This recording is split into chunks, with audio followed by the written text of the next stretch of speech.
I'm Brian Johnson, Executive Director of the Alliance for Worker Freedom, and welcome to another installment where we look at Big Labor's Christmas wish list. These are items that labor unions want to get back in return from their $600 million worth of donations to the left in this past election cycle. Joining me to discuss these issues is Ryan Ellis, the Executive Director of AmericanShareholders.org.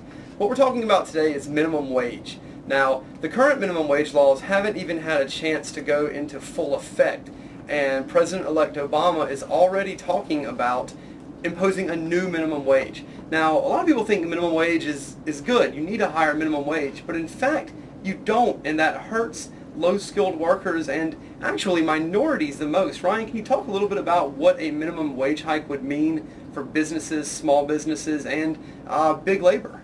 Well, it's important to understand that the primary payers of a minimum wage tend to be America's small business sector.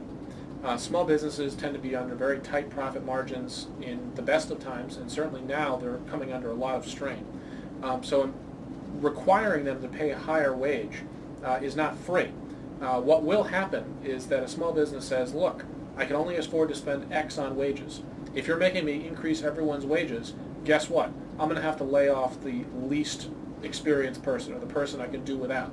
Right. So in the real world, the logical result of a minimum wage hike tends to be increased unemployment among the lowest skilled workers, and those tend to be minorities. So I can just picture, let's say you have a mom and pop general hardware store, and they currently have 5 employees, but 2 of them are kind of charity cases, and thanks to mom and pop, they now have jobs, and they're now earning an income, and mom and pop sell hammers at $5 a pop.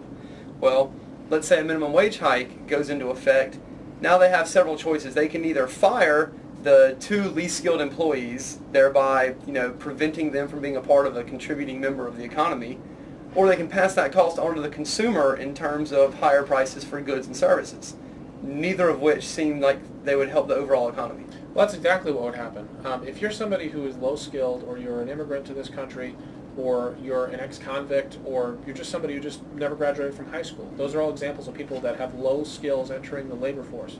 You're looking to get any job that you can to prove that you're a reliable worker, that you'll show up on time, that you can acquire skills, that you can become a more highly paid worker. But what raising the minimum wage really does is it takes that lowest rung on the ladder and puts it just a little bit higher.